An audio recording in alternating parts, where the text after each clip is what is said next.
तो शानी फाउंडेशन की web series के में आज हम हमारा आज जो हम प्रोग्राम करने जा रहे हैं वो दरअसल हम ऐसे लोगों को लेकर आए हैं इस प्रोग्राम में जो शेर व शायरी करते हैं, कविताएं करते हैं। और ये ऐसे लोग हैं, इनमें से मैं कहूँगा ज्यादातर ऐसे लोग हैं जिनका कभी कोई मुशायरे में वो नहीं गए या नहीं बुलाए गए, या कभी सम्मेलन में नहीं गए या नहीं बुलाए गए। और इनमें से एकाध होंगे जिनकी किताब छपी होगी या जिनकी रचनाएं इधर उधर कहीं छपी होंगी। लेकिन बेसिकली ये जिसको हम कह सकते हैं कि बेनाम बेचेहरे कवि और शायर हैं, और वो आज हमारे साथ जमे हुए हैं, हमारे साथ आज यहाँ पर आए हैं। और इसमें मैं आपको बता दूं कि कुछ टेक्निकल प्रॉब्लम की वजह से कुछ लोग हमसे नहीं जुड़ पा रहे हैं। इसमें मैं आपको सबसे पहले बता दूं कि हमारे यहाँ पर एक है ये श्री विवेक श्रीवास्तव जी हैं। ये जयपुर से हमारे साथ जुड़े हैं और ये सुप्रिंटेंडेंट एनफोर्समेंट डायरेक्टरेट में काम करते हैं ये वहां पर।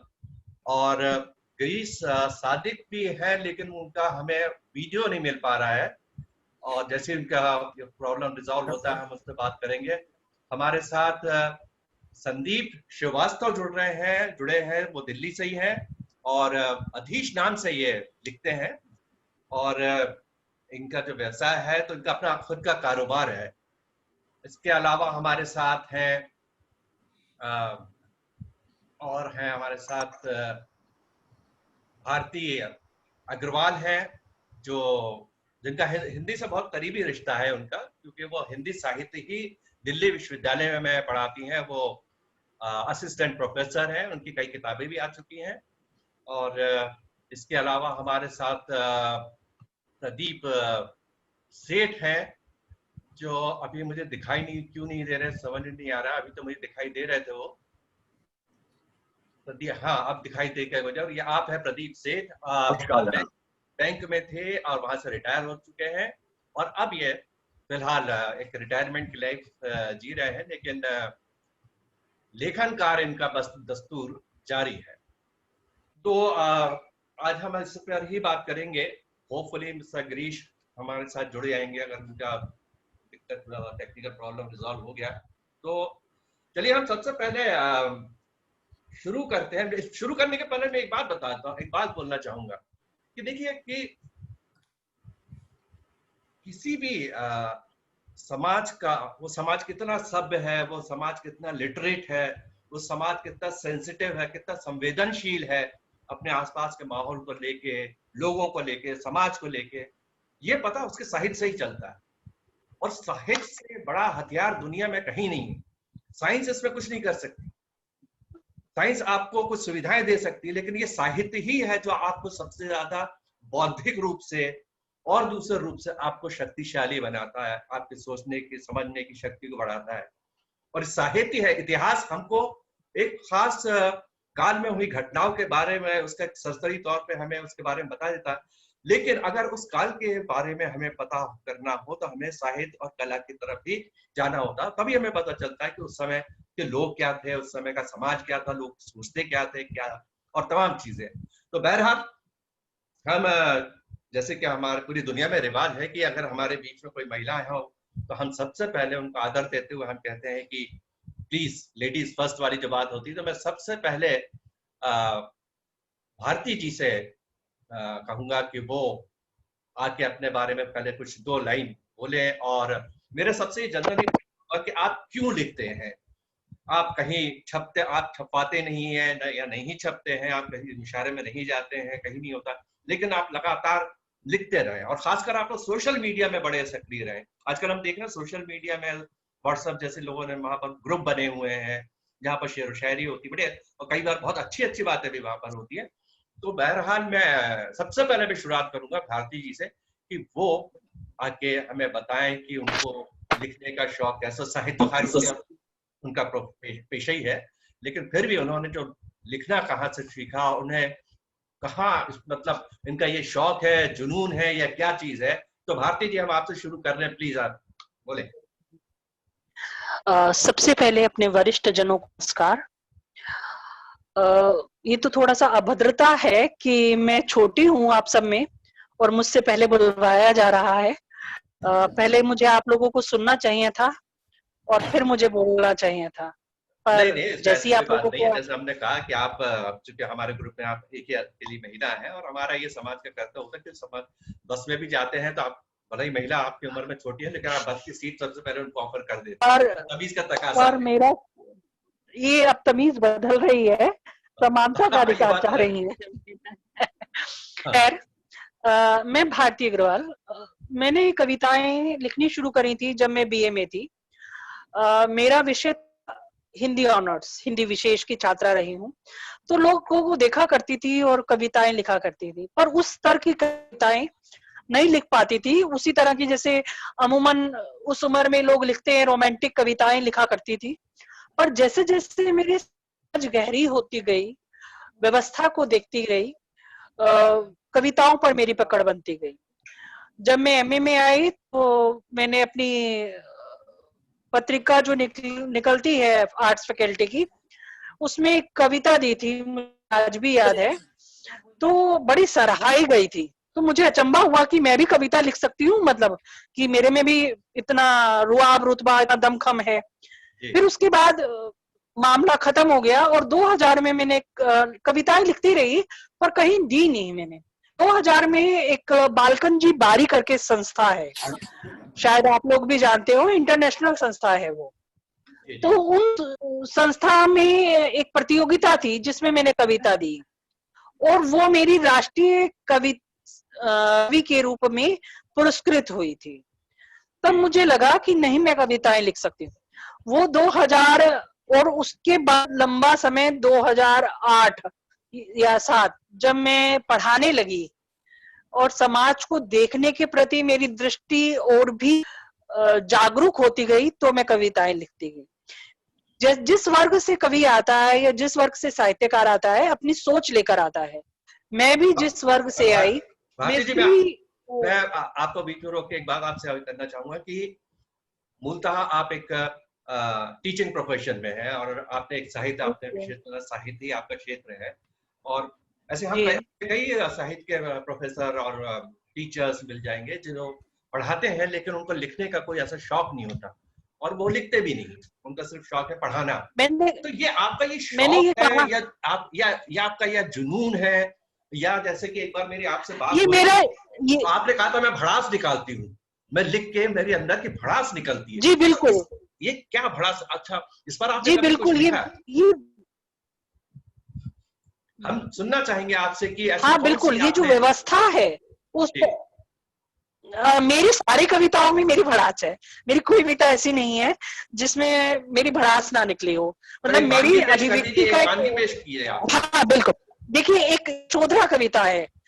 हम लोगों ने, मैंने कभी भी कोई संतनी महिला नहीं देखी है, राधे माँ टाइप देखी है, पर उस तरह की जैसे कि महर्षि वगैरह हुआ करते थे, जैसे गौतम बुद्ध हुआ करते थे, ऐसी मैंने कभी कोई महिला नहीं देखी है। तो मैंने कविता लिखी थी यशोधरा। मैं वो पढ़कर सुनाती हूँ कि अगर यशोधरा बुद्धनी हो जाती, अगर वो संतनी हो जाती तो क्या होता। जी जी। यशोधरा, तुम बुद्ध क्यों नहीं हुई, देखकर जीवन का बुढ़ापा, 4 कंधों की अंतिम जीवन यात्रा, तुम्हारे मन में इच्छा नहीं जगी संसार सत्य जानने की। यशोधरा, तुम बुद्ध क्यों नहीं हुई, क्यों नहीं तुमने घर जाकर पति से कहा, पिता भिक्षा दे, क्यों नहीं तुमने घर जाकर पति से कहा, पिता भिक्षाम दे। अपने 7 वर्षीय पुत्र और पति का मोह क्यों नहीं छोड़ पाई, घर से, पति से दूर एकांत में संतन हो जाती तुम भी बुद्ध। शायद तुम बुद्ध हो जाती तो कलंकनी हो जाती, 7 वर्षीय बेगैरत पत्नी हो जाती। समाज तुम्हें बुद्ध की तरह स्वीकारता थोड़े ही, समाज तुम्हें बुद्ध की तरह स्वीकारता थोड़े ही, सिर आंखों पर भी नहीं बिठाता। तुम कुलच्छनी, दायित्वों की बोध से च्युत, गरिमा विहीन, शायद पर पुरुष प्रेम में पड़ी स्त्री कहलाती, ना जाने कितनी लांछनों से युक्त हो जाती। यशोधरा तुम कभी बुद्ध नहीं हो पाती। वाह वाह, यशोधरा तुम कभी बुद्ध नहीं हो पाती। बहुत बहुत बढ़िया, बेहतरीन, बहुत बहुत बढ़िया। बहुत बढ़िया। आप भारती जी, आपके पास मैं दोबारा आऊंगा, और आपकी आवाज जी बीच जी, बीच से ब्रेक हो रही थी, तो हम जितना भी अच्छा सुना अच्छा हमें, अच्छा, हमने उसका आनंद तो लिया, लेकिन पूरी जी तरह जी से नहीं ले पाए। लेकिन आपके, हम दोबारा आपके पास आते हैं। इस बीच जी मैं जी चाहूंगा कि हमारे साथ जो सबसे वरिष्ठ सज्जन हमारे साथ बैठे हुए हैं, आ, प्रदीप सेठ जी, प्रदीप सेठ जी से मैं चाहूंगा कि सबसे पहले प्रदीप जी आप ये बताइए कि ये आपका शौक है, कैसे आपने साहित्य लिखना कैसे आपको लगा कि किसी आप साहित्यकार से प्रभावित हो गए, या आपके अंदर भीतर से ही था कि नहीं मैं कुछ लिखना चाहिए और आपने लिखना शुरू कर दिया? तो बहुत ही संक्षिप्त में आप बताएं। सिलसिला उसी उम्र से शुरू होता है, कॉलेज के जमाने से, युवावस्था से। जी जी। और अपने श्रृंगार से निकलते हुए, क्योंकि आसपास का जान कराने वाला हूं, राजनीतिक गतिविधियां भी वहां बहुत होती रहती थी, लगातार होती थी, हर मोहल्ले हर गली में लगा करती थी। शाम को पान वाले की दुकान पे और दूध वाले की दुकान पर भी राजनीतिक से चला करते थे। और उधर उस युवावस्था की रोमानी दुनिया थी, वहां सिलसिला बहुत मामूली सा शुरू हुआ और एकदम आहिस्ता आहिस्ता वो समाज की तरफ बढ़ा। जी। और उस तरफ तब महसूस होने लगा कि ये सब उसी दौर की बात है। जी। अभी नौकरी नहीं लगी थी कि रोटी और यादों में से, रोटी और श्रृंगार में से क्या जरूरी है और कितना जरूरी है और कितने वक्त तक के लिए जरूरी है। अभी इस दौर से गुजरते हुए 2 साल ही गुजरे थे कि मशीनी दुनिया में आ, बैंक में नौकरी लग गई और रोटी के सिलसिले में ऐसा डूबे कि जब भी मौका मिलता पढ़ते तो खूब, पढ़ने की कसर नहीं छोड़ते। जहां मस्जिद से जाके पुरानी किताबें ले लेके ढेर ढेर आते, रिसाले ले लेकर आते, पुराने धर्म के आते, 2-2 4-4 साल पुराने, सताइक हिंदुस्तान लेकर आते, कादम्बरी लेके आते, उनमें पढ़ते खूब।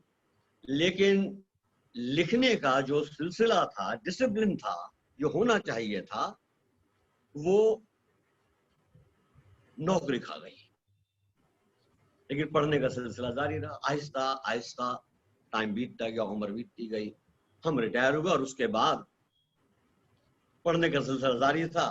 हमारे मित्र संदीप जी यहाँ मौजूद हैं, आपके इनसे पड़ोसी डिस्कशन भी है, होती, शायद वो आपके पड़ोसी भी है। पड़ोसी भी हैं, इनसे डिस्कशन वगैरह होती तो इन्हें कुछ महसूस हुआ, पता नहीं क्या महसूस हुआ। इन्होंने कहा हमारा एक ग्रुप है मुशायरा, आज से 6 साल पहले, 5.5-6 साल पहले की बात है, इसमें शामिल हो जाइए। तो जो कभी साल में एक आध बार कभी लिख लिया करते थे, वो मुशायरे में हम शामिल हो गए। और उसके बाद लगातार 5.5-6 साल से लिखने का सिलसिला जारी है। और उसके बाद ये सिलसिला, जिसे आप जुनून कह सकते हैं, हम पर जुनून की तरह तारी हो गया। और फिर तो हम लगातार लिखते रहे और लिखने का विषय हमारा लगभग यही रहा कि रोटी और श्रृंगार में से, रोटी और यादों के सिलसिले में से क्या जरूरी है। दोनों ही जरूरी हैं, तो दोनों एक तार इधर का और एक तार उधर का मिला के उसकी बनावट कैसे की जाए। प्रदीप जी, ये हम सिलसिला। आपने दो बात की कि एक आपका जो विषय रहा है, आप रोजी रोटी और पर भी लिखते हैं, मतलब जो इंसान की जरूरत है, और आपने कहा आपने श्रृंगार रस की तरफ भी आप कहते हैं, उस पर भी आपने लिखा है, क्योंकि जीवन में दोनों ही चीजें जरूरत है। तो पहले हम आपसे एक जरा कोई श्रृंगार रस की आप कविताएं लिखते हैं कि शायरी करते हैं? अब क्योंकि ताल्लुक मैं बल्ली महाराज, जामा मस्जिद और कटरा रील से रहा, तो दोनों ही तरफ तो मैं चाहूंगा आप कुछ जो आपकी कोई एक पसंदीदा कोई कोई नज्म हो, कोई गजल हो या कविता हो, सबसे पहले आप एक वो सुनाइए, फिर हम और लोग को भी सुनते हैं, और फिर वापस आके आपसे और भी हम सुनेंगे। चलिए मैं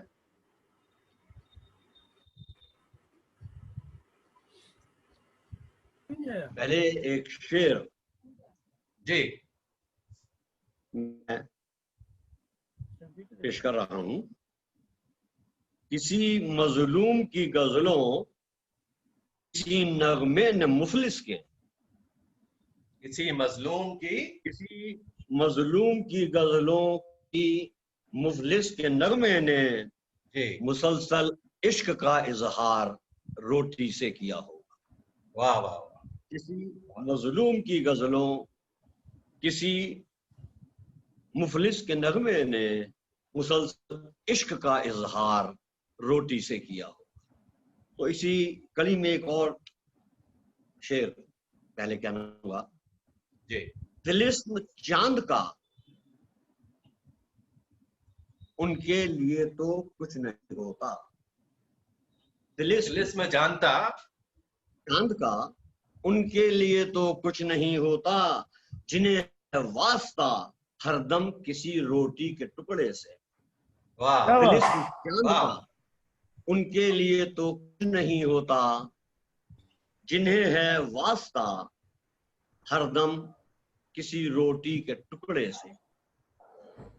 अब एक, क्या बात है सर, क्या बात है। क्योंकि शागिर्दगी नहीं की जी तो देर जबर नुक्ता अपने अनुभव से ही लगा लेता हूं। जी जी बाकी मुअज्जिन लोगों को कहीं कुछ मोहब्बत नजर आए तो नजरअंदाज कर दीजिए, या फिर उसे जैसा का तैसा अपना लीजिए। अपनी उम्र ओ आरजू जी, अपनी उम्र और सभी तमाम की, अपनी उम्र और अपनी आरजू उम्र सभी ओ तमाम की। आरजू सभी तमाम की, चिलमन उठा के देखिए सूरत आवाम की। वाह वाह, अपनी उम्र ओ आरजू सभी तमाम की, चिलमन उठा के देखिए सूरत आवाम की। ये वक्त के छाले फफोले गलियों की, बहुत बहुत ऊंची ऊंची अट्टालिकाएं बना ली, पता नहीं कितने कितने सड़कें बना ली, कहां तक, कितने कितने मॉल्स बना लिए, लेकिन वो सब हमारे स्लम्स की, हमारी संकरी गलियों की झुकी हुई पीठ पर खड़े हुए हैं। जी जी गलियां ये वक्त के छाले फफोले तंग गलियों के, बुनियाद हैं वतन के सारे ताम झाम की। अपनी उम्र ओ आरजू सभी तमाम की, चिलमन उठा के देखिए सूरत आवाम की। ये वक्त के छाले फफोले छंद तंग गलियों के, बुनियाद हैं वतन के सारे ताम झाम की। गलियां गुजर रही घरों के बीच से होकर, किसी रीसेटलमेंट कॉलोनी में, किसी झुग्गी झोंपड़ी में जाके देख लीजिए, ऐसा महसूस होता है कि गलियों के आसपास घर हैं या गलियां घरों में से गुजर रही हैं। जी जी गलियां गुजर रही घरों के बीच से होकर, खबरों में बेखबर खबर इनके निजाम की। खूब लंबी लंबी डिबेट्स होती हैं दुनिया भर की बातों के ऊपर, महीनों सालों डिबेट्स एक ही चलती हैं, बार बार घूम फिर के वही स्टोरी बसता है। लेकिन खबरों में बेखबर खबर इनके निजाम की, कभी चाहती के डिबेट कर लो भाई। गलियां गुजर रही घरों के बीच होकर, खबरों में बेखबर खबर इनके निजाम की, ये रोशनी की सरजमी पे, ये रोशनी की सरजमी पे तीरगी का मुल्क, ये रोशनी की सरजमी पे तीरगी का मुल्क, मस्ती चुराई किसने और क्यों इस मुकाम की, ये रोशनी की सरजमी पे तीरगी का मुल्क, मस्ती चुराई किसने और क्यों इस मुकाम की। फुटपाथ पे नालों पे, फुटपाथ पे नालों पे बसर गर नहीं वाजिब, फुटपाथ पे नालों पे बसर गर नहीं वाजिब, तो इनके हिस्से की जमी किसको नीलाम की। फुटपाथ पे नालों पे बसर गर नहीं वाजिब, तो इनके हिस्से की जमी किसको नीलाम की। अपनी उम्र ओ आरजू सभी तमाम की, चिलमन उठा के देखिए सूरत आवाम की। वाह, बहुत बहुत खूब, बहुत खूब। प्रदीप जी आपके पास हम फिर लौटेंगे। प्रदीप जी ने बहुत ही खूबसूरती से जो हमारे देश की जो गरीबी है और जिसको हम कहते हैं कि ऐसा तबका जिसकी हमेशा अनदेखी की जाती रही है, और इस दौरान कोरोना काल में तो हम देख रहे हैं कि ये कुछ और भी सामने उभर के बिल्कुल सच है कि वो भी हमारे समाज का हिस्सा है, वो भी हमारे समाज का। अब मैं अगले उसमें अब मैं आपको चाहूंगा कि मैं संदीप श्रीवास्तव जी जो अधीश नाम से शेर व शायरी करते हैं, वो उनसे हम जरा बात करते हैं और जानना चाहेंगे कि उनको इसका शौक कहाँ से लगा और उन्होंने किस तरह की शायरी करते हैं और क्या सुनाना चाहेंगे। देखिए, ऐसा है कि मेरा संबंध विज्ञान से रहा। मैं गणित का विद्यार्थी रहा, स्कूल में भी और ग्रेजुएशन में भी, और बाद में मैंने बिजनेस मैनेजमेंट में पढ़ाई करी। तो मेरा कभी दूर दूर से संबंध नहीं था कविताओं से या गजलों से। माफी चाहती हूँ, मुझे संदीप जी की शक्ल नजर नहीं आ रही है। अब आ रही है? नहीं सर, मुझे तो प्रदीप सर ही नजर। बाकी सबको आ रही है? आ रही है, नजर आ रही है सब। अच्छा, बाकियों को आ रही है। चलिए, एफबी पे नहीं आ रहा है, लेकिन एफबी पे देख लीजिए सर, एफबी पे लिंक नहीं आ रहा है। एफबी पे नहीं, डिस्प्ले ऊपर अपना प्रोग्राम एफबी पे आ नहीं पा रहा है। कैसे नहीं आ रहा? चलिए अभी हम उसको रिजॉल्व कर लेंगे। पहले चलिए संदीप जी आप कुछ कह रहे थे। हाँ, तो मेरा साहित्य से या इससे कोई दूर दूर से संबंध नहीं था। मैं विज्ञान का विद्यार्थी रहा। तो हुआ यूं कि एक बार हम कॉलेज से लौट रहे थे, तो हमारे एक मित्र थे भटनागर साहब, जो हमारे मुशायरे ग्रुप में भी हैं। तो उनका पता नहीं दिमाग में क्या आया, उन्होंने कहा यार तुमने कभी कविता सुनी है? मैं तुमको 6 लाइन की एक पंक्तियां सुनाता हूँ। 6 पंक्तियां, हिंदी की कविता थी। भटनागर साहब उनका नाम था, उन्होंने सुनाई। अब वो भूल भी गए होंगे इस बात को। तो इस तरीके से उन्होंने सुनाई और इतनी बढ़िया सुनाई, जिस फ्लो में उन्होंने सुनाई, मैंने कहा यार ये कविताओं में भी इतना रस होता है, मुझे मालूम नहीं था। तो खैर फिर मैं भूल गया बात को। फिर हम आगे बढ़े, नौकरी करी, अपना काम भी शुरू करा।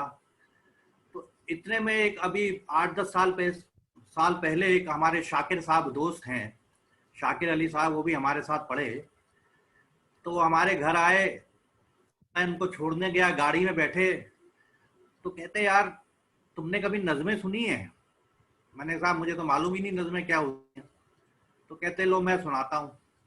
उन्होंने साहब 2 नज़में सुना दी और बहुत बढ़िया सुनाई। उनका तलफ़ुज़ जो था बहुत ही क्लियर था। तो मैंने कहा यार इतनी अच्छी होती हैं नज़में, किसकी हैं? कहते साहब साहिल लुधियानवी जी की हैं। मैंने कहा अच्छा। तो वहाँ से मेरे दिमाग में एक बात आई कि यार ये चीज़ तो बड़ी अच्छी है, हम लोग साइंस पढ़ते रहे और इस चीज़ से महरूम रहे और इसको पढ़ना चाहिए। हालांकि हमारी धर्मपत्नी जो थी वो हिंदी और अंग्रेजी दोनों लिटरेचर पढ़ी हुई हैं और हिंदी लिटरेचर की बहुत अच्छी अच्छी बातें वो हमें बताती थी, लेकिन हमारी समझ नहीं आती थी वो। कविता क्या होती है, कौन से काल की होती है, क्या क्या नहीं होती, तो मैं सुन लेता था। तो खैर धीरे धीरे मैंने पढ़ना शुरू करा शायरों को, कवियों को, तो पता लगे भाई साहब इस काल में ये शायर हुए हैं, ये कवि हुए हैं, इन्होंने इस लिखा है, और इनकी ये शैली थी, और हर एक आदमी की अपनी अलग अलग शैली, उसको पढ़ के मजा आ जाता था। अगर आप पढ़ने बैठो तो आप फिर रात तक उठो ना। तो से मैंने लिखना मैंने कहा चलो यार हम भी अपना कलम आजमाइश करें, तो कलम आजमाइश करनी शुरू करी। थोड़ा बहुत लिखा तो यार लगने के बाद कि ये तो यार हमने उन्हीं की कॉपी कर दी है, वही शब्द वही वो, और बात बनी नहीं। तो मैंने कहा यार ये तो यार तुम्हारी श्रीवास्तव जी तुम्हारी ये सलाहियत नहीं है इतनी कि तुम लिख सको, और आप तो ये काम छोड़ ही दो। तो खैर फिर अब हुआ यूं कि धीरे धीरे कि ये जो ज्यादातर जो कविता या गजलें होती हैं, ये आपकी व्यक्तिगत परिस्थितियां या जो समाज में आपने आसपास माहौल में देखते हैं, या किसी से कुछ सुन लिया, किसी ने कुछ कह दिया, वो बुरा लगा या अच्छा लगा, उसी से वो आगे बढ़ती है। और वही कविता जो है सच्ची होती है और मन से निकलती है और पूरी मुकम्मल हो जाती है। ये ऐसा सिलसिला रहा। फिर मुशायरा ग्रुप बनाया, कारवां, लोग जुड़ते गए, कारवां बनता गया। सेठ साहब जुड़े, शाकिर साहब जिन्हें ये बैठे हुए हैं, आप भी फिर एक दिन मिले तो आपका भी पता लगा। और शानी साहब आपके जो पिताजी थे, वो उनके बारे में मैंने पूछा, मुझे तो नहीं मालूम था, मैंने अपनी पत्नी से पूछा तो उन्होंने कहा वो तो बहुत बड़े साहित्यकार रहे हैं, मैंने पढ़ा है। तो फिर ऐसे सिलसिला बढ़ता चला गया। तो ये कहानी मतलब मोटा मोटी रही शानी साहब, फिरोज साहब। तो आप अनंत जी आप कुछ सुनाना चाहेंगे इस पर? देखिए ऐसा है कि मैं आपको एक छोटी सी गजल सुनाता हूँ जो उसमें सारी चीजें सम्मिलित हैं, जो बीच में कभी कभी गर्म होता है, खराब होता रहता है राजनीतिक कारणों से, कुछ लोग परेशान हो जाते हैं हमारे, है ना। वैसे हमारे आते थे शाकिर अली साहब, तो कई बार मायूस से रहते थे। ईद दिवाली पे हमारा उन पे आना जाना रहता है, अगर दिवाली पे आते हैं हम उनके यहाँ, ईद पे जाते हैं। तो जब वो थोड़े मायूस से हुए तो मुझे लगा मुझे कुछ लिखना चाहिए। तो शुरू की 2-3 जो लाइनें हैं वो उन्हीं पे है, उन्हीं को सोच के लिखी गई है, और बाकी तो पूरी मैं सुना देता हूँ। वो ये है कि तेरे मासूम चेहरे से किया हर बहाना मुझे अच्छा लगता है। तेरे चेहरे से किया हर बहाना मुझे अच्छा लगता है। तेरे मासूम चेहरे से किया हर बहाना मुझे अच्छा लगता है। घर छोटा ही सही मगर तेरा घर आना अच्छा लगता है। दीवारें हजार दरमिया मजहब में, दीवारें हजार उठे दरमिया मजहब में, नफरतों की मगर जाती दिवाली तुझे घर बुलाना अच्छा लगता है। तेरे मासूम चेहरे से किया हर बहाना मुझे अच्छा लगता है। रंग तेरी बंदगी में हजार, रंग तेरी बंदगी में हजार, तौर मेरी इबादत के कुछ और, शाम मगर मैं खाने में तुझसे शीशे टकराना। क्या बात, सर अपना भी टिका है उसूलों की बुनियाद के कांधों पर, सर भी टिका है उसूलों की बुनियाद के कांधों पर, ईमान पे अगर आ जाए तो सर कटवाना अच्छा लगता है। वाह वाह। और आखिरी आपको सुनाता हूँ मक्ता कि रंगीनियां खींच ले गई। लोग आजकल जो है घर अकेले पड़े हैं, बच्चे दूर हो गए हैं, कुछ फॉरेन कंट्री चले गए, कुछ दूर चले गए, माँ बाप भी अकेले रह गए। तो उस पर एक लाइन याद आई, उसमें कि रंगीनियां खींच ले गई अपनी मिट्टी की खुशबू से बहुत दूर लेके। अब रंगीनियां खींच ले गई अपनी मिट्टी की खुशबू से बहुत दूर, लेकिन घर में आज भी मगर माँ के हाथ का खाना अच्छा लगता है। तेरे मासूम चेहरे से किया हर बहाना मुझे अच्छा लगता है। घर छोटा ही सही मगर तेरा घर आना अच्छा लगता है। बहुत बेहतरीन जी। संदीप जी, अब हम चलते हैं विवेक श्रीवास्तव जी के पास, जो जयपुर से हमारे साथ जुड़े हुए हैं, और उनको थोड़ा कुछ सुना जाए। क्या है उनके पास सुनाने के लिए हमारे पास? मैं जब से 9-10 में था तब से कविता वाला लिखने लगा था, और धीरे धीरे जैसे कवि की उम्र बढ़ती है वैसे वैसे उसके कवियों का जो कविता का विषय है वो भी विस्तृत होने लगता है। शुरुआत जो की वो देशभक्ति कविताओं से की, थोड़े युवा हुए, दिल धड़का तो कुछ श्रृंगार पे भी लिखा। फिर जब थोड़े और बड़े तो माता पिता पे लिखा। फिर अब जब बच्चे छोटे थे तब उन पे लिखा। फिर बच्चे बड़े हुए तब उन पे लिखा। और इस तरह विषय बदलता गया। और अब जी, जी। सबसे बड़ी बात यह है कि जैसे अब ये फेसबुक है, मुशायरा है, ये जो चीजें हैं पर काफी आउटलेट बड़ा अच्छा मिलता है। मतलब हमें एक मंच मिल गया। वैसे मैं कविता वगैरह मंच पे काफी पढ़ता हूँ, कई काव्य गोष्ठियों से जुड़ा हुआ हूँ। विश्व हिंदी ज्योति कैलिफोर्निया का, उससे भी अभी कल भी है उन पे। और हमारे जयपुर में बड़ा अच्छा माहौल है। करीबन हर हफ्ते हमारे यहाँ एक काव्य गोष्ठी हुआ करती थी कोरोना से पहले, लेकिन अभी हम लोग ऑनलाइन वगैरह भी कर रहे हैं। तो धीरे धीरे कविता में लिखता है। अच्छा, मेरे को, मैं भी जैसा ने बताया, मैं भी खुद तो साइंस से था और फिर मैंने अर्थशास्त्र में एमए किया। फिर मेरे को क्योंकि शौक शुरू से था कविताओं वगैरह का इनका, तो मेरे को उर्दू जानने की बड़ी इच्छा थी। मतलब मैं बड़ा आई वॉज वेरी कीन कि भाई मेरा तलफ़्फ़ुज़ सही हो, जहाँ मुझे मेरी जबान साफ हो, जहाँ ज़ेर पे लगना। तो मैंने सोचा कि इस भाषा को मूल रूप में सीख लिया जाए। तो मैंने एनसीपीओ से डिप्लोमा किया उर्दू। 1 साल का मैंने उर्दू सीखा पूरा। मैं बोलना लिखना पढ़ना सब जानता हूँ। और इसके लिए बड़ी अच्छी बात रही कि मेरी उस दौरान जैसलमेर मेरी पोस्ट थी, तो वहाँ की लाइब्रेरी में मैं गया। मेरे को बड़े खुश हुए कोई भी उर्दू पढ़ने वाला यहाँ आया है। तो वहाँ उस लाइब्रेरी में 3 किताबें थी। एक तो अष्ट की कोई किताब थी, पत्थर करके, मेरे को उसका नाम ध्यान नहीं आ रहा। एक शहर अफसोस थी और एक किताब और थी। मैंने तीनों की पढ़ ली। और वहाँ पे मैंने किसी से उर्दू की हफ्ते भर तक करीबन मैंने उससे शिक्षा भी ली कि भाई, क्योंकि गुरु बिना ज्ञान नहीं होता। तो मैंने, बड़ी खुशी है कि मैं उर्दू जानता हूँ। और हिंदी में भी लिखता हूँ, दूसरा अंग्रेजी में भी लिखता हूँ। बच्चे क्योंकि नहीं जानते, खासतौर से जब मैं उनको संबोधित करते हुए कुछ लिखता हूँ तो मैं कोशिश करता हूँ कि मैं अंग्रेजी में लिखूं। तो कुछ पेश क्या कीजिए मैं, ना, कोई वानगी आप पेश कीजिए, हमें सुनाइए। जी, जैसे मैंने अभी लेटेस्ट एक नज्म लिखी थी, जो बताऊं, वैसे मैंने कहा परिस्थितियां जो होती है, कविता कभी शून्य से नहीं उपजती। तो जैसे मैंने अभी ये कोरोना काल में हम लोगों ने सबने अपने अपनी चीजें देखने का बड़ा अवसर मिला, हमें अपनी चीजें संभालने का अवसर मिला, घर में पत्नी और बच्चों को देखने का मौका मिला कि किस ढंग से होता है। मैं आपको एक नज्म सुनाता हूँ, पुराने खत, इसका शीर्षक है। जी। नाले पुराने सामान तो कुछ खत भी हुए, कुछ तो ऐसे थे जिन्हें देख के शर्मा गए, हम ऐसे भी थे। वो बातें, वो मिजाज, वो रूठना मनाना, वो उर्दू के लफ्जों के मायने ढूंढना, वो डाकिए का यूं इंतजार,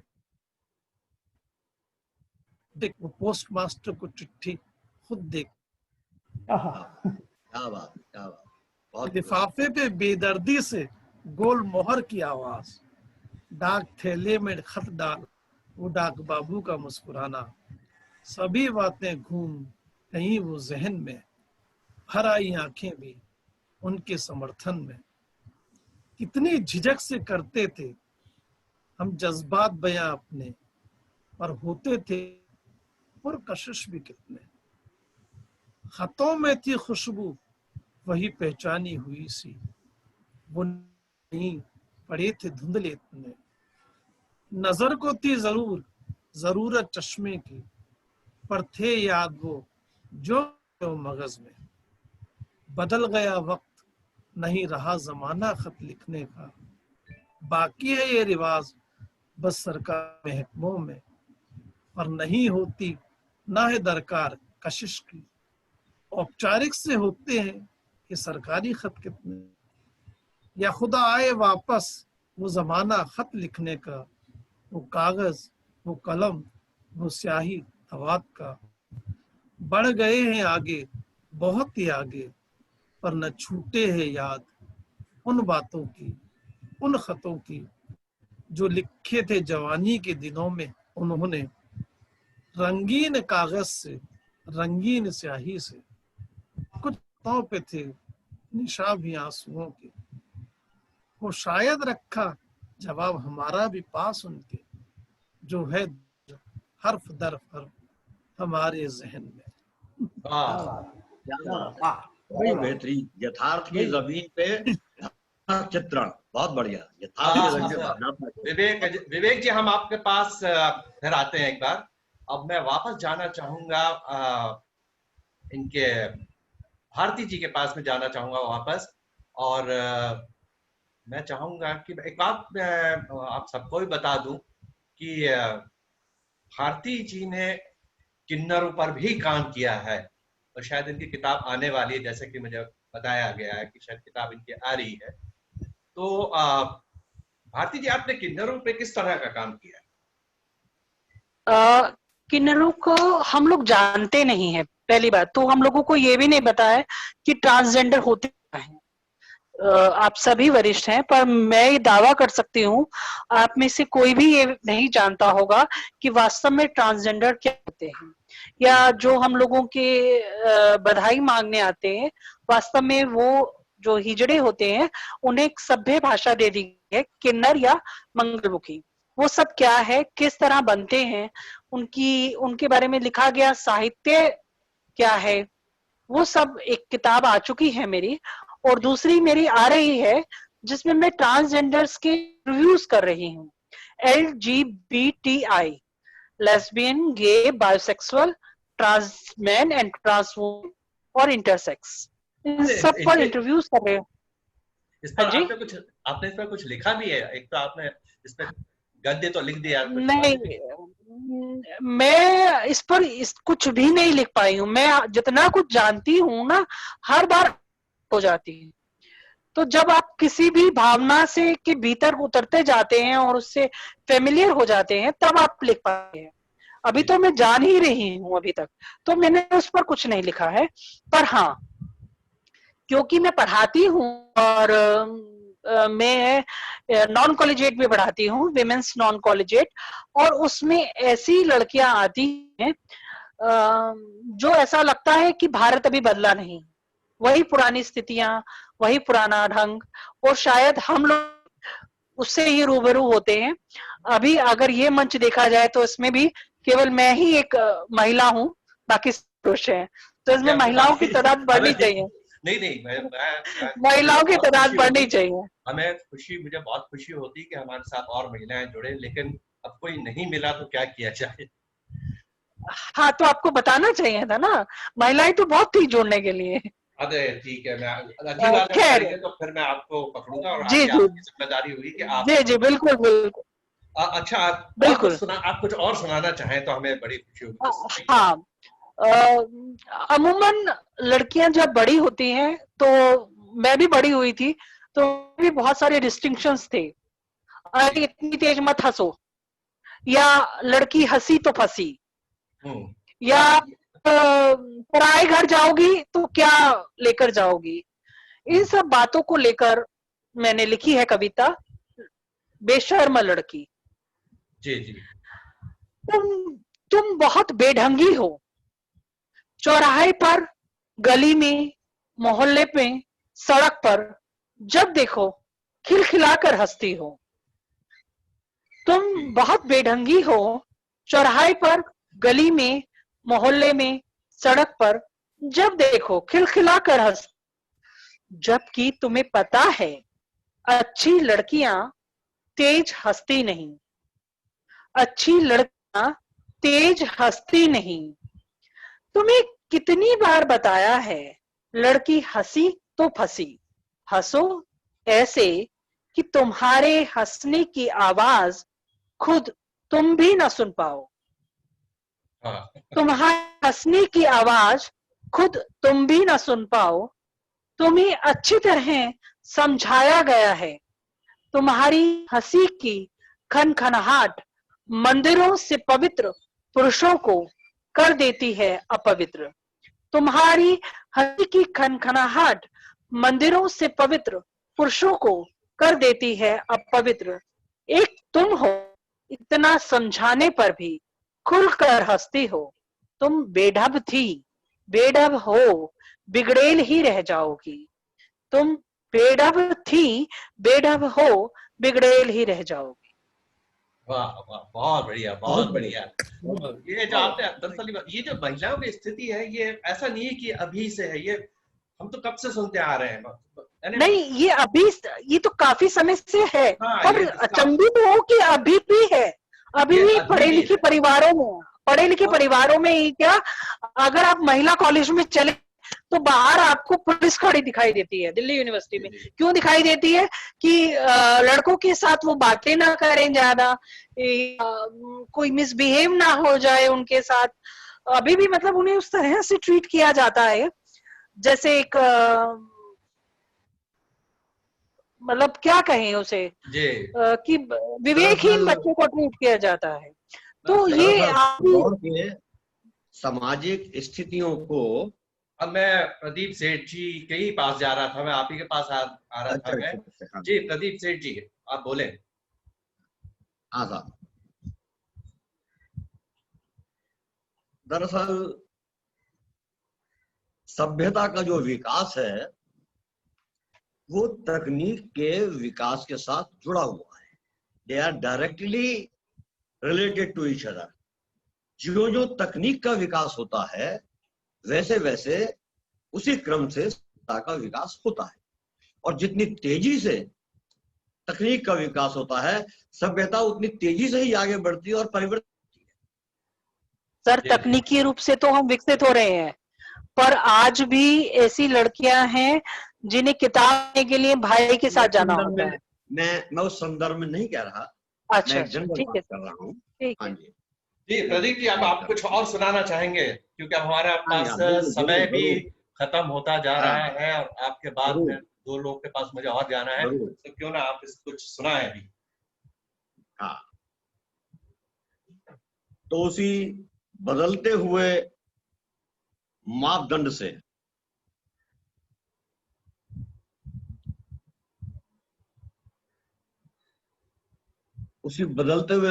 से किस तरह करवट ले रही हैं चीजें और किस तरह आहिस्ता आहिस्ता बढ़ रही हैं, और क्वांटिटेटिव चेंज क्वालिटेटिव चेंज में बदल जाता है। जी, पता भी नहीं लगता हमें। हम दादा जिस तरह से थे, हमारे फादर वगैरह बदले, फिर हम बदले, हमारे बच्चे और आगे बदले, एक सिलसिला है। तो उसी सिलसिले की कड़ी को मद्देनजर रख हमने एक कही, खामोश है चूड़ी नहीं पाजेब का स्वर है। खामोश है चूड़ी नहीं पाजेब का स्वर है। उन्नति के दौर में एक ये भी खबर है। खामोश है चूड़ी। एक बार फिर से सुनाइए, एक बार फिर से सुनाइए। खामोश चूड़ी नहीं पाजेब का स्वर है। उन्नति के दौर में एक ये भी खबर है। खिड़की नहीं खुलती, नयन से नैन ना मिलते। ये जेंडर न्यूट्रल बात कर रहा हूँ, नैन से ना मिलते। जी। लड़कों के लड़कों से, लड़कियों के लड़कों से, लड़के लड़की के लड़के लड़कों से, सबका हो सकता है, किसी का भी हो सकता है जी। खामोश है चूड़ी नहीं पाजेब का स्वर है। उन्नति के दौर में एक ये भी खबर है। खिड़की नहीं खुलती, नयन से ना मिलते। एसी की हुकूमत का शहर भर में असर है। वाह वाह वाह। खिड़की नहीं खुलती, नयन से नैन ना मिलते। एसी की हुकूमत का शहर भर में असर है हाथ का बटुआ लिए संदेश मशीनी। है हाथ का बटुआ लिए संदेश मशीनी। भाव से भीगे खतों का यही बसर है। भाव से भीगे खतों का यही असर है हाथ का बटुआ लिए संदेश मशीनी। भाव से भीगे खतों का यही बसर है। ये मेट्रो का ढब, ये मेट्रो का ढब पर मॉल की हलचल। ये मेट्रो का ढब कहीं पर मॉल की हलचल। झूले नहीं पेड़ों पे, ना पनघट की डगर है, ये मेट्रो का ढब, ये मॉल की हलचल, झूले नहीं पेड़ों पे ना पनघट की डगर है, एसी की हुकूमत का शहर भर में असर है, दमयंती को आंसू नहीं ना नल को पीड़ा है। बदल रहा है समाज, प्रोसेस में है। दमयंती कौन रोता है, किसके लिए? दमयंती को आंसू नहीं ना नल को पीड़ा है, वो कल्पना के द्वीप का बंधन कहां पर है, ये मेट्रो का ढब कहीं पर मॉल की हलचल, झूले नहीं पेड़ों पे न पनघट की डगर है, दमयंती को आंसू नहीं न नल को पीड़ा है, वो कल्पना के द्वीप का बंधन कहां पर है, वो माजी की नफासत से एक गीत को स्वर दें, माजी की नफासत से नए गीत को स्वर दें, उस दौर पर इस दौर की कुछ तो नजर है, उस दौर पर इस दौर की भी कुछ तो नजर है, खामोश है चूड़ी नहीं पाजेब का है, उन्नति के दौर में एक ये भी खबर है। शुक्रिया। बहुत बढ़िया। अब मैं बात करना चाहूंगा, वापस मैं जाता हूं संदीप जी के पास। और संदीप जी, मैंने सुना है कि आपने अपने व्यक्तिगत जीवन पे भी बहुत अच्छे अच्छे कुछ कविताएं लिखी हैं। हम चाहेंगे कि कुछ उसकी एक वानगी पेश की जाए। देखिए, व्यक्तिगत जीवन में जो परेशानी या जो झेलनी पड़ती है और जो तजुर्बात की, आपने देखा होगा एक पिक्चर आई थी आमिर खान साहब की बच्चों पे, जो मानसिक रूप से नहीं रहते हैं, तो वो हमने देखा और उसको तजुर्बा भी किया, कैसे स्कूलों में यहाँ क्या क्या झेलना पड़ता है बच्चों को, उनके माँ बाप को एडमिशन नहीं होता, लोग कैसे मजाक उड़ाते हैं वगैरह वगैरह, और बच्चे से जो है आपस में दोस्ती नहीं करना चाहते हैं, उनको दूर रखते हैं। तो मैं एक बार सुबह सुबह सो उठा तो मैंने बच्ची को देखा कि वो सामने एक भगवान के हमारे मूर्ति लगी है, तो उसके आगे वो प्रार्थना कर रही है, प्रार्थना करना उसको आता था, और वो कुछ पूछ रही है ईश्वर से कि ऐसा क्यों हुआ, क्या हुआ, और वो जो कह रही है वो मैं सुन रहा था। तो वो जो उसने कहा,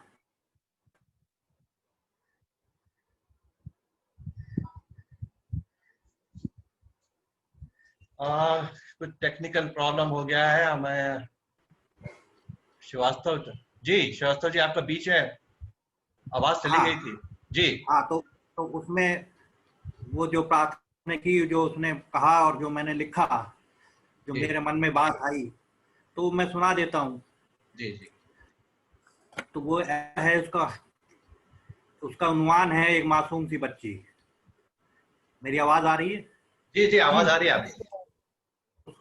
तो वो ये है कि एक मासूम सी बच्ची मेरे पहलू में आकर, वाह, एक मासूम सी बच्ची मेरे पहलू में आकर क्यों सबसे जुदा इसकी वजह पूछती है, जर्रे जर्रे पे हुई अगर तेरे नूर की बरसात, जर्रे जर्रे पे हुई अगर तेरे नूर की बरसात, तो बता मेरी खता है खुदा, वो पूछती है।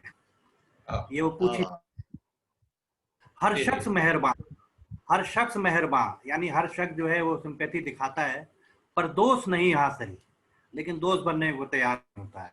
हर शख्स मेहरबान पर दोस्त नहीं हासिल, वो इस दर्द का मरहम कोई शिफा ढूंढती है। क्या बात। और लोग जो इस आसपास के जो हंसते थे, मजाक, जो नहीं समझते थे, ऑब्वियसली जो हमारे समाज में नहीं समझते थे उस जमाने में, कि कोई बेगाना हंसता उस पे अगर अपनी उम्र वाला, खासकर अपनी उम्र वाले, कोई बेगाना हंसता अगर उस पे अपनी उम्र वाला, तो उसके दीवानेपन की दवा पूछती है कि ये कैसे, क्यों रहा है, कैसे ठीक होगा, ये इसको कोई दिक्कत है। उसके सादिक सवालों, सादिक मतलब सच्चे, उसके सादिक सवालों के इंतहा ना पूछो जी। बाद मेरे, फिर उसकी सजा क्या है पूछती है। वो कहती थी जब हमारे पापा नहीं रहेंगे तो मेरा क्या होगा। जी। एक मासूम सी बच्ची मेरे पहलू में आकर क्यों सबसे जुदा इसकी वजह पूछती है। बहुत बढ़िया, बहुत बढ़िया आपने। अब मैं, हमारा जो वक्त है वो भी खत्म होता जा रहा है। अब आखिर में मैं चाहूंगा कि विवेक श्रीवास्तव जी कुछ पेश करें और इसके बाद हम इस कार्यक्रम को हम सर मैं समाप्त करना कि चाहेंगे। आपकी तरफ से भी कुछ हो, सर मैं चाहूंगा कि आपकी तरफ से भी कुछ हो तो अरे सर, मैं अपनी तरफ बहुत से अच्छा लगेगा। मैं अपनी तरफ से एक बहुत ही अच्छा किस्सा आपको सुनाऊंगा ये इसको समाप्त करने के पहले। और मेरे ख्याल से ये किस्सा भारती जी को, आपको मैं बता दूं कि भारती अग्रवाल जी हैं, इन्होंने शानी जी पे ही शोध किया है। तो मैं शानी जी की जबानी आपको एक ऐसा किस्सा सुनाने जाऊंगा जिसका बहुत ज्यादा लोगों को पता नहीं है, मेरे ख्याल से किसी को ही नहीं पता, जो उन्होंने मुझे सुनाया था। तो उसी से हम इसका समापन करेंगे और यही इस कार्यक्रम का उद्देश्य भी था। तो ठीक है, हाँ विवेक जी सुनाए आप। सर जैसा मैंने कहा कि हम लोग जो परिवेश में देखते हैं तो कई बार एकदम तुरंत कुछ चीज देख के लिख देते हैं। अभी मैडम ने कहा कि जो स्त्रियों के लिए कहा, तो जो शायर या कवि होता है ना वो इनसे परे होता है। मैंने बहुत सी ऐसी कविताएं, शायरी लिखी, कहानियां लिखी हैं, और नाटक भी मेरा आया है जिसमें कि नारीवाद पे बहुत कुछ लिखा हुआ है, नारी की व्यथा। तो मुझसे भी नारी को कैसे लिख लेते हो, तो मैं यही कहता हूँ कि अगर नारी की व्यथा को पुरुष नहीं समझता तो मैथिली शरण गुप्त ने साकेत नहीं लिखा होता। जी जी। वो हमारे घर में हमारे सब जो है, हम भी सब माता पिता हैं, भाई हैं, सब तो सब समझते सब है स्त्रियों की जो स्थिति है। अभी वो एक छोटी सी, वक्त कम है इसलिए मैं दिखाऊं भी, एक टिड्डियों का आक्रमण हुआ अपने में, बहुत ज्यादा सब जगह टिड्डियां आई। तो कुछ मेरे घर के बगीचे में टिड्डियां आ गई अचानक से बहुत सारी। मैं जब उठा तो देखा लोग ढोल बजा रहे हैं और मेरे बच्चे भी टिड्डियां भगाने की कोशिश कर रहे हैं। तो उस पर मैंने कुछ लिखा, आपको वो सुनाता हूँ। इसका शीर्षक है टिड्डियां। आ गई आज सुबह घर के आकाश पे लाखों टिड्डियां, कुछ पुराने फूल जो रखे थे किताबों में, जवानी के दिनों में निकाले थे धूप दिखाने को, बचाने को दीमकों से खा गई सब के सब कमबख्तियां, मिटा दिए सबूत सारे जवानी के नाकाम इश्क के। चलो खैर हुई अब भूल कर माजी को जिएंगे फिर से, क्या होगा हासिल पुरानी यादों को रखकर लगा रखने सीने से। शुक्रिया टिड्डियों निकाल दिया बाहर तुमने माजी से, मगर खबरदार जो उजाड़ा अब खेत कोई, भर लो पेट अपना मेरी यादों के खजाने से। आप इनके इस कविता के साथ ही हम आज के इस कार्यक्रम का समापन करना चाहते हैं। और आप सभी लोगों का बहुत बहुत धन्यवाद। कुछ तकनीकी प्रॉब्लम्स हुए जिसकी वजह से एक गिरीश साहब हमसे नहीं जुड़ पाए, लेकिन उम्मीद करते हैं कि अगली बार सब कुछ ठीक होगा। और जैसा मैंने कहा था, इस कार्यक्रम का दरअसल उद्देश्य था कि हमारे हर जगह हमारे कवि हैं, वहाँ पर कहानीकार हैं जो उस तरह से लाइमलाइट में कभी आते नहीं है, या उस तरह से उसको उतना गंभीरता से नहीं लेके, या अपने आप को ही खुद कम आंकते हैं और वो आज सामने नहीं आते। तो इस मामले में जैसे कि मैंने बताया था कि मैं समापन एक हिस्से से करूंगा, और खासकर भारती जी आप ध्यान दे रहे हैं क्योंकि ये इसका कहीं भी शानी जी के साहित्य में कहीं भी उल्लेख नहीं है। वो ये कि शानी साहब जगदलपुर जैसी छोटी सी जगह में पैदा हुए थे, और जब उन्होंने लिखना शुरू किया तो जब उनका थोड़ा सा नाम हो गया तो वो उस एरिया में, बस्तर जैसे एरिया में, वहां पर वो बहुत बड़े स्टार बन गए। तो जगदलपुर से थोड़ी ही दूरी पे, करीब 100 किलोमीटर की दूरी पे एक जगह है कांकेर। तो वहां एक मुशायरा कम कवि सम्मेलन का आयोजन हुआ, और वहां उन्होंने, आयोजकों ने कहा कि शानी जी आप आके यहाँ पर इसके मुख्य अतिथि बनिए। तो शानी जी चले गए। मेरे ख्याल से तब उनकी उम्र 22-23 साल की रही होगी। जब वहां तो सब शुरू हुआ, ये किस्सा उन्होंने खुद मुझे सुनाया। तो उन्होंने कहा जिस तरह के लोकल शायर होते हैं, जो भी होता है वहां पर हर तरह के, क्योंकि जितने भी वहां पे दर्शक बैठे हुए हैं वो सभी शायर हैं, वो सभी कवि। तो लेकिन मौका तो कुछ ही लोग को मिला मंच पे आने का। तो उनको किसने क्या सुनाया कुछ मुझे समझ में नहीं आया, और ऐसा भी नहीं हुआ कि मैं बड़ा उनसे इम्प्रेस हो गया कि किसी ने बड़ा अच्छा लिखा। लेकिन एक शेर जो बरसों के बाद भी आज मेरे जहन में नक्श है, वो मैं बताता हूँ। तो उन्होंने मुझे बताया, वो शेर सुनिए आप, क्या ये मैं बाद में बताऊंगा कि ये शेर किसने कहा था। उन्होंने, शानी जी ने बताया कि वो एक पूरी उसने गजल सुनाई थी, लेकिन बाकी तो मुझे याद नहीं, लेकिन उसका ये शेर मुझे आज तक मेरे जहन में नक्श हो गया बिल्कुल। वो शेर है रादर, कि लोग कर रहे थे मोहब्बत पर तबसरा। तबसरा मतलब चर्चा, विचार विमर्श। लोग कर रहे थे मोहब्बत पर तबसरा, वो लिख रही थी अपनी उंगलियों से जानों पर मेरा नाम। ये शेर था, इतना क्या बात खूबसूरत। और आपको बड़ी हैरानी होगी कि ये एक बस कंडक्टर था, इस सरकारी बस में बस कंडक्टर था, ये उसका शेर था। तो इसी के साथ ही आज की हम ये सभा यहीं समाप्त करते हैं। मुझे बहुत उम्मीद है कि हम सभी ने इसको एंजॉय किया होगा, और अगली बार जब हम मिलेंगे तो फिर एक नए विषय के साथ आएंगे, फिर एक नए चर्चा करेंगे। तब तक के लिए आप सभी का बहुत बहुत धन्यवाद। शुक्रिया जनाब, बहुत आपका बहुत